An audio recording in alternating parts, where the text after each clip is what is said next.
welcome back to my YouTube.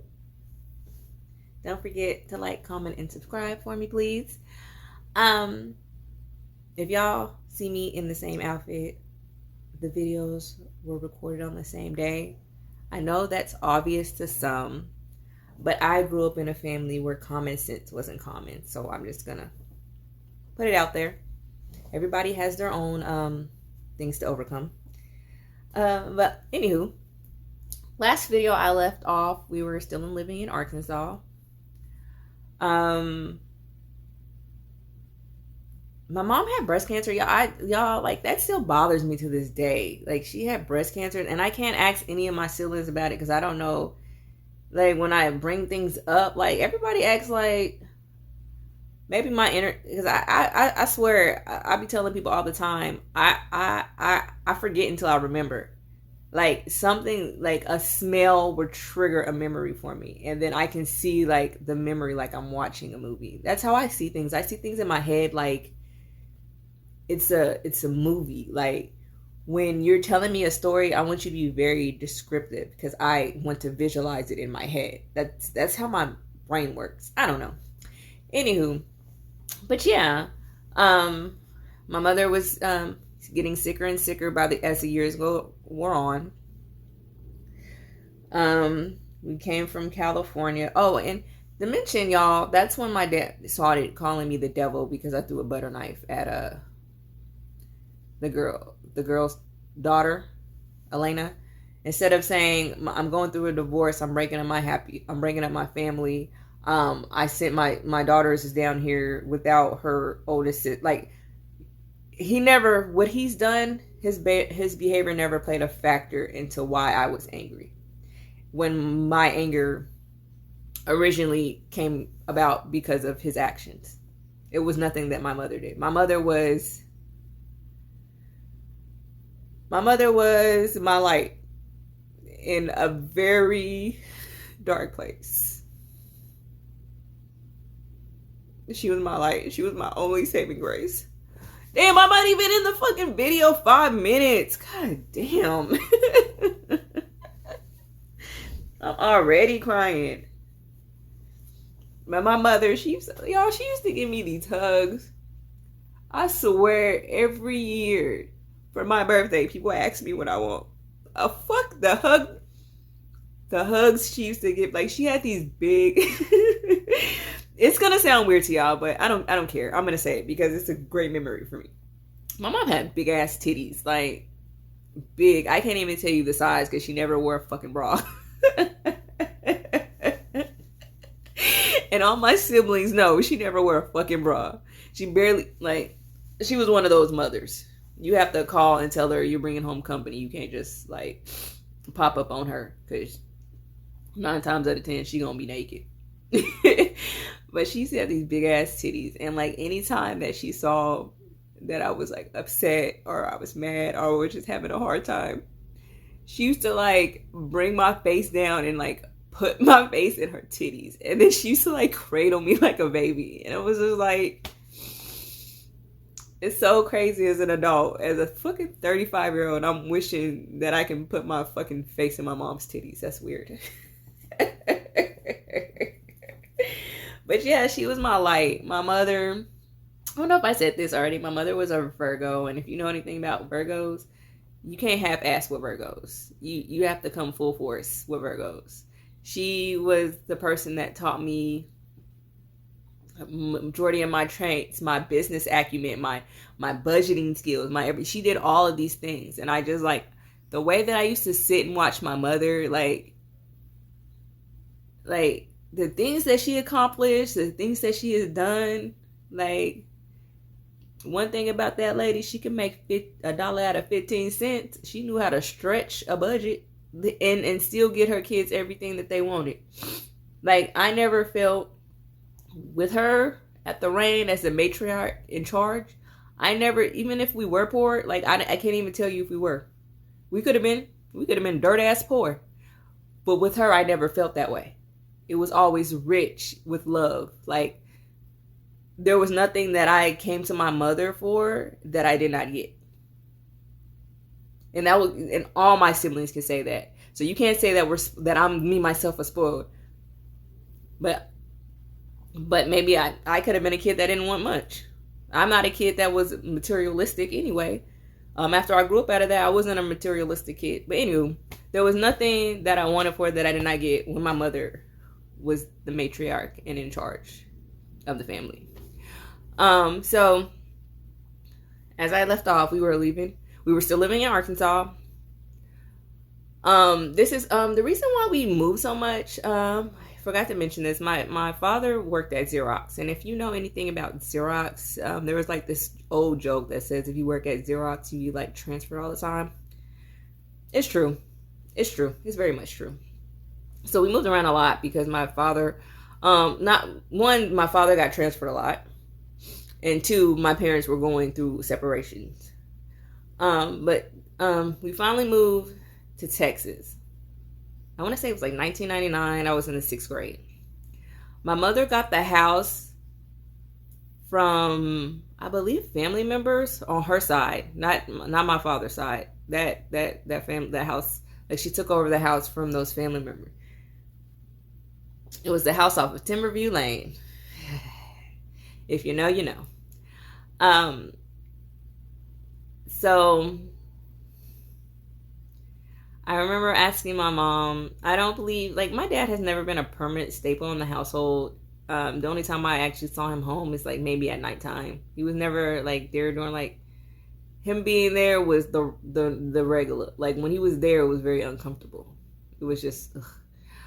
But I remember asking my mother when we moved to Texas, I was like, oh, is daddy coming to move with us? That's when, you always love your abuser first. Duh. You always love your abusers. Everybody who has been in an abusive relationship, who has abusive parents, you always love your abusers first until you fucking wake the fuck up. But anywho, she was like, no, he's not moving in with us this time. So I was like, oh. She was sad about it too. I remember the look on her face. I don't know if she was sad that I asked that question or she was sad that my father was a fucking womanizing asshole. I know the word narcissistic or narcissist is overused. But honestly, y'all, I believe he is that. Like, I looked up every possible, like, definition. I had conversations with my therapist. Like, everybody's telling me that. I know it's overused, but that's what he truly is. He really is. He sees no fault in his actions. When you bring anything up to him that he's done, he gaslights the fuck out of you and tries to tell you something bad that you did. And I was like, so you gonna bring up something when I was 8? When I'm telling you that you put your fucking hands on me, your fucking fist on me, and you're gonna try to bring up something I did when I was 8? Yeah, he's that type of person. So my mother, like I tell y'all, my mother, I learned all like, I'm so glad that I took after my mother when it comes to like the senses in the brain area, because my father is absent of all of that. She moved into this house in Texas. She found a charity or a grant where she was able to get the whole house remodeled. We had to get a ramp because at the time she was not able to walk anymore. Like, she could not walk. She used to be able to walk with the walker. She no longer can walk at this time. She's in a full wheelchair. So we were able to get like a ramp on the house with the wheelchair and all that. She got the full house remodeled. And like, I remember after it just getting remodeled, and I remember one time, like, because my mom used to have me cook, and I used to, like, this is gonna sound weird, you know how you, like, beat the meat with the hammer? Or, like, you usually do it with a mallet, but we didn't have a mallet. We had a hammer, so I would beat the meat, and, like, I accidentally hit the meat too hard, and I, like, cracked a tile, like, a freshly, like, this is when the house first got done. And I cracked the tile. I told my mom about it. She was like, it's okay. Like, my mom let it go. And then when my dad saw it, this nigga, like, literally acted like, first of all, nigga, you paid for nothing. You didn't even fill out the application to get it done. But he went ballistic on me. Like, wasn't even his house, y'all. Wasn't even his house. I don't even know how he got the house after my mom passed. And I honestly, I'm going to look into that. Because If anything, no, I ain't gonna tell y'all what I'm gonna do. But I'm gonna look into. I don't even know how he got the house because I don't believe his name was even anywhere on that house or anything. Anywho, but he fucking put his fucking hands on me because I cracked the tile. But anywho, like I tell you, I'm just gonna talk about my mother and her amazing acumen. Y'all know, like, I can't say nothing but good things about my mother because by the time my mom had me, she changed her life around. She was a saved, sanctified Christian woman, you know? And you know, as you get older, you get more like, you get better. That's how growth works. That's how age is supposed to work. As you get older, you're supposed to get wiser. You're supposed to become a different person. My siblings, my half siblings, have different stories about her. Like, they be like, she smoked weed, and I was like, what? My mama didn't even cuss. When my mother cussed, you knew you pissed her the fuck off. My mom did not cuss. She was not a cusser. She was not a cussing woman. When she said a cuss word, you knew you've taken it too far. You knew you need to clear the area fast. And I just want to say, even though my mother was disabled and was in a wheelchair, a walker majority of my life, my mama was not somebody that you play with. She loved you, but she was not a night. When you made her mad, she was not the saved and sanctified woman. She would get with you. But like I said, under her reign, like, that was my safe space.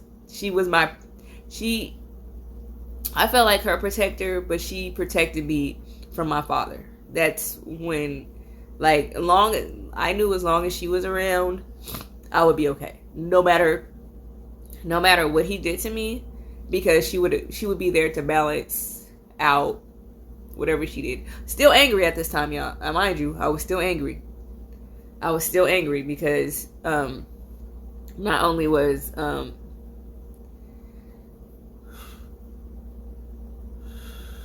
he like full force started hitting me and name calling me and all this stuff. Like, I felt like, you know how you intentionally, my father, I'm gonna say it straight, my father was my first bully ever in life. This man bullied the fuck out of me. He bullied me. Anything he could say, he could nitpick anything. If he, like, I thought my name was stupid, idiot, dumb for the longest time because that's all he called us. It was never a kind word. It was never a word of encouragement. Stupid, idiot, and dumb. That's all he called us. I got hit in the back of the head with so many cereal boxes. And y'all would think, oh, my cereal box can't hurt. Yeah, if they tapping you. You're trying to intentionally hurt somebody and, like, hit them upside their head with a cereal box. Like, yeah, but as long as my mother was around, she was my saving grace. My mother was a person who started me in therapy. She saw I was angry. And she told me, because my half sibling was an angry person. She's like an angry person, but I don't think we were angry for the same reasons. Because as I get older, I don't want to be an angry person no more. I don't want to be mad. I don't want to be bitter. I don't want to go around threatening bitches. I went to jail when I was in my 20s for threatening a bitch. Didn't even put my hands on. Y'all, my anger has led me to a lot of places I had no business being in because I was angry. And I let my anger, I was not able to express any other emotion but anger because that's all I saw was anger. After the age of 13, before 13, I saw other things. Like, my mom, like, Texas is when I, like, actually, like came into full realization of my life situation. My mother versus my father's relationship, my relationship with my mother versus my relationship with my father. I would see my mother was in so much pain. There's times that I would come home and she would just be sitting on her bed crying because her bones, her joints, they just hurt. They hurt her so bad.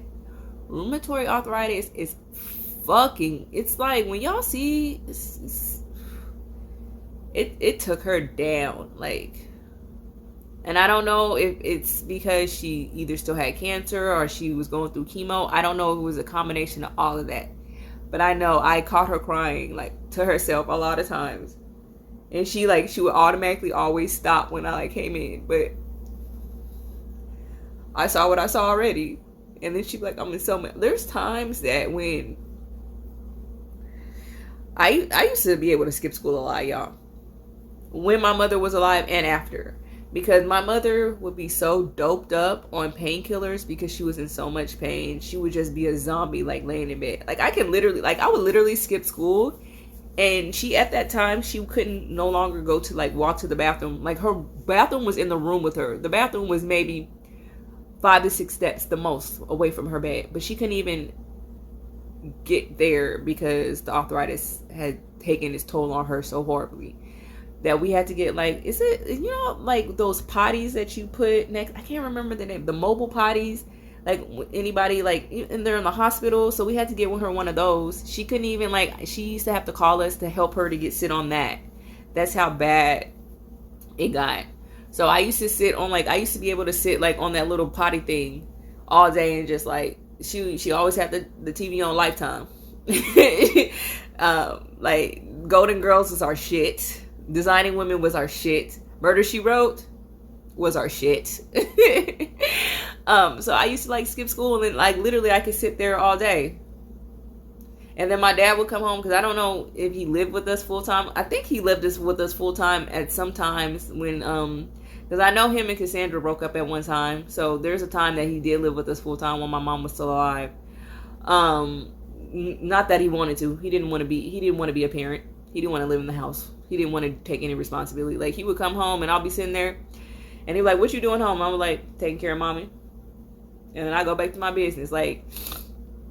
At this point, when we moved to Texas, after the years and things I saw him do, he used to even try to put his hands on my mom. I remember one time, I think that after this time was when I lost all respect for him. He threw a cup at her. And I got in front of her, and I swear, y'all, that day you couldn't tell me I was gonna beat that grown ass man down. You couldn't tell me I was not gonna beat that grown ass man down. You could do whatever you want to me. You ain't gonna touch my mommy. And I think he learned this lesson. I think there's a story out there that my uncles had to whoop his ass because he tried that shit with her. Because he tried to put his hands on her.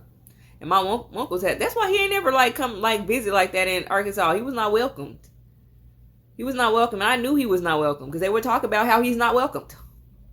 Because I used to go around and I used to listen. I was not always you know how they say a child is supposed to be seen and not heard? I was neither seen nor heard. I listened though. So, I was able to skip school a lot. Just because my mother was sick. And I would just sit there all day and just there's times that I get in the bed with her. I don't know if she knew I was there. Like I said, she was like a zombie sometimes in bed. And it just hurt me to see how my mom was this fun-spirited woman. There's not anybody that she could not have a conversation with. She was one of those people, you know how when you're younger and your parents always talk for y'all about to leave, but it's it's gonna be another 30 minutes because your parent is busy talking. She was that parent. There was not a conversation she could not have with people. We be in the line at the store, she having a 30-minute conversation in line with some lady behind her. Mom, come on. The fuck? But she was she had a light about her. I don't know if people saw that. I saw that about her. But she had a light about her.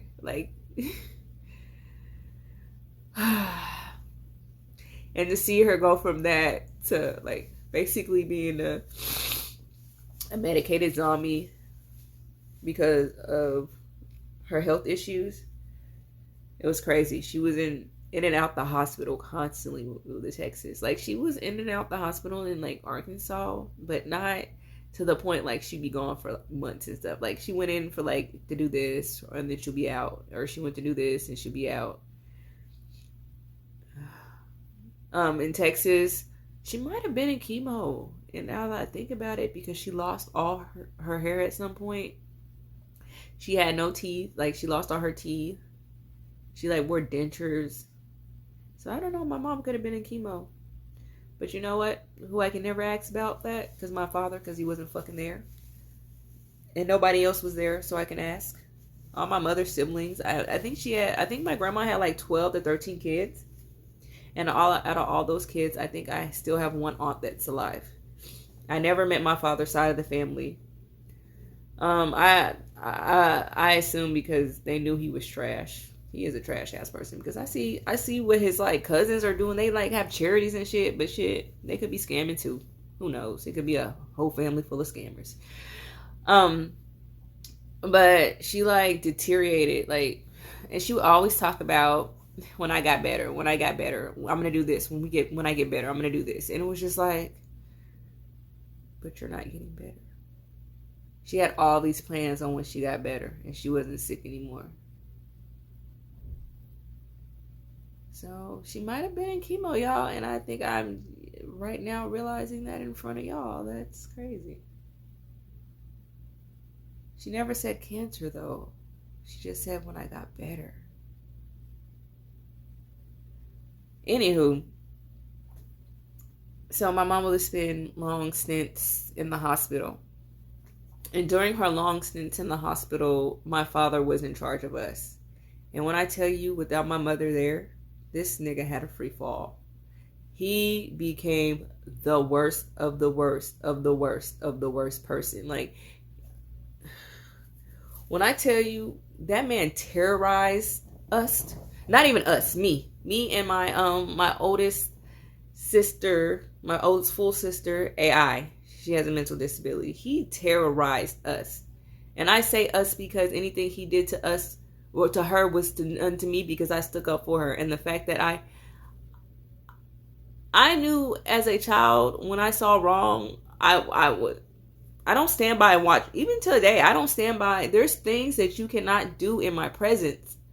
There are things that if you want to do this, and if you want to do this and hurt others, you need to go do it over there, because I'm not going to allow it in my presence. I'm going to be someone that speaks up and says anything. And that man tried to knock that spirit out of me so bad. Thank the Lord that has failed. He saw that. There's things that you cannot do, and I'm not going to sit back and watch that. And there's things that he did to my oldest sister. Like, with her mental disability, it gave her thinking, like, cognitive issues, thinking, like, her ability to process information, and it gave her speech issues. Like, she wasn't a clear speaker. Well, she was at the time, because my mother, like I said, my mother was the only one that knew what my sister's disability was. She never sat down and told us that she was different or anything. Also, my sister, when she was little, she had a kidney removed too. So I was always on her ass about drinking soda, even to this day, and I know she still drinks soda. But anyway, she had her in speech therapy, so we were able to understand what she was saying in a way that maybe outsiders didn't know. Maybe, I don't know. But I was able to understand her better. Like, she spoke clear to my understanding, to me as her sibling, as her sister that was around her.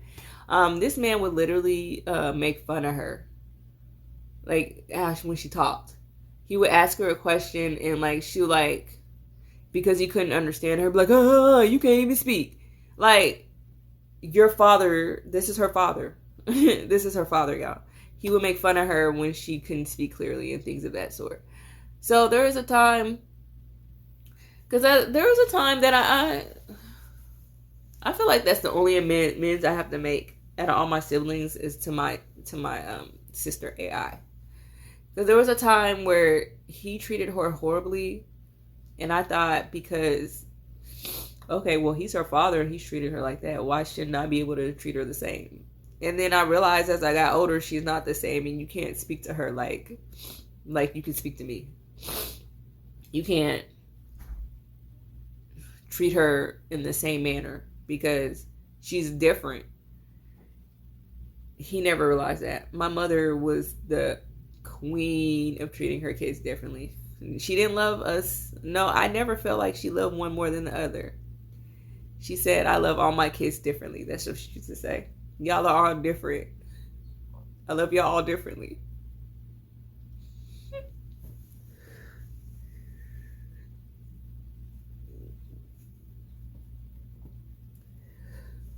She knew with me that you could not yell at me. She knew that if you yelled at me, I would shut down. I was a person that